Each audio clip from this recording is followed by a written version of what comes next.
We remind members of the press to please state your name and media organization before you ask your question, and please keep it to one question. KNC. Thank you, Excellence. My name is Kakoza Mwiza Charles, commonly known as KNC. I work for TV and Radio 1. My question, DRC government rejected or refused to put into place the commitments, Washington commitments of June 27th. And recently we heard that you may meet with Congress President in the USA. If true, what should we expect regarding the Eastern Democratic Republic of Congo peace and Rwanda in particular? Thank you, sir. Well, I'm sure you are familiar with these stories where people may say one thing and do a different thing altogether. And sometimes it even becomes a pattern for some people to just not do what they have said they are committed to doing. And that is a characteristic of the situation you have with the DRC. The good thing is it's always in the open, it's in public. You don't have to explain much. If they were doing it quietly, people would get confused and start saying that maybe others are actually responsible for all that they are seeing. But the good thing, they come out and say it.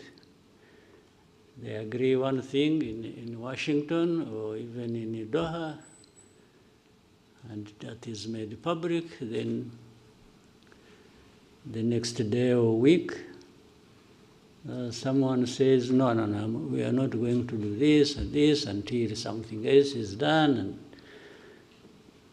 even when what they are referring to has also been under discussion. And whether in your mind you agreed or not, what has come out of you, if it's on record, you definitely have a problem explaining why you would agree one thing in the room, and then when you are out in speaking to the media or to whoever, you say a completely different thing, or even renege on what you actually said you are going to do.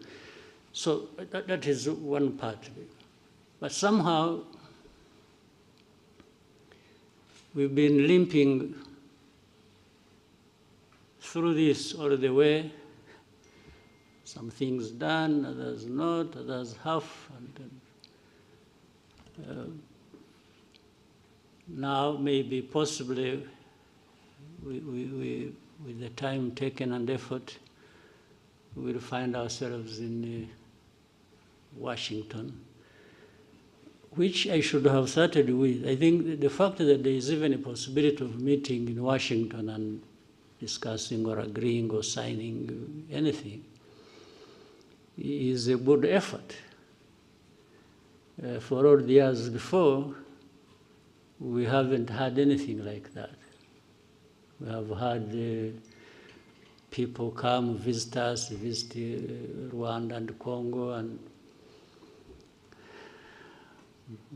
rush to the UN and the Security Council and make decisions and make announcements and pass resolutions. That's why in the first years we spent a lot of time on that without really having anything tangible in place. I think this process or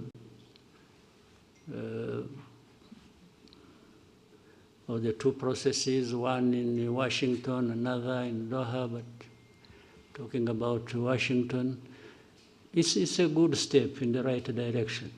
Whether we arrive at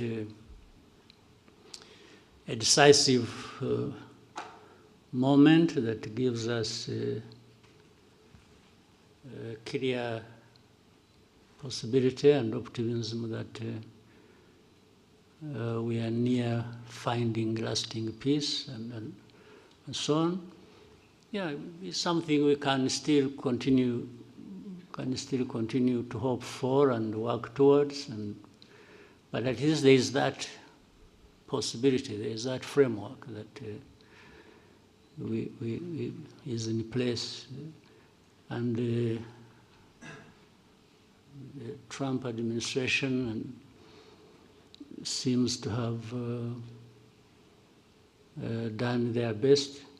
You know, some of these processes will not work, not just because we are meeting in Washington or the powerful United States is involved. Yes, they have a big role to play. It's what I was praising them for, having made a huge effort. But until those people concerned directly, they themselves want and commit to achieve the end result, which is stability, peace, and security for all that needed, even the most powerful will remain wondering which way to go, or frustrated, if you will. So the onus is on us, mainly the people, the leaders, DRC, Rwanda, and others in the region. You know, Washington took over this when there were also other efforts underway.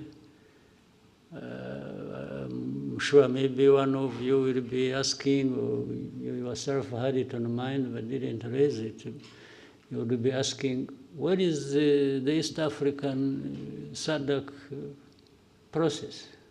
Because they were there. Or the AU, or whatever. That speaks volumes. And the reality is the knot is tied in one place. These problems are happening in Congo, but it seems the leaders don't care or don't know, or they have refused to take responsibility. They just keep daydreaming and talking about all kinds of things, and whenever they've gone all places, the only thing they know how is to keep asking sanctions for Rwanda, sanctions for Rwanda. Okay, but if you sanction Rwanda, how does it solve your problem? How does it solve your mismanagement of your country affairs? How does it give citizenship rights to the people who have been complaining for decades and have had to take arms and fight you? How does it solve the problem of you having to import mercenaries to come and ask and fight for you? How does it do that? I mean, you know, people should really see things for what they are, and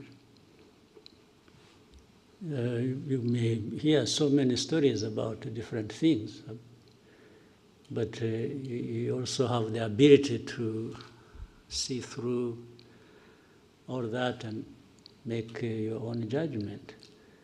So, summary of so much I have said.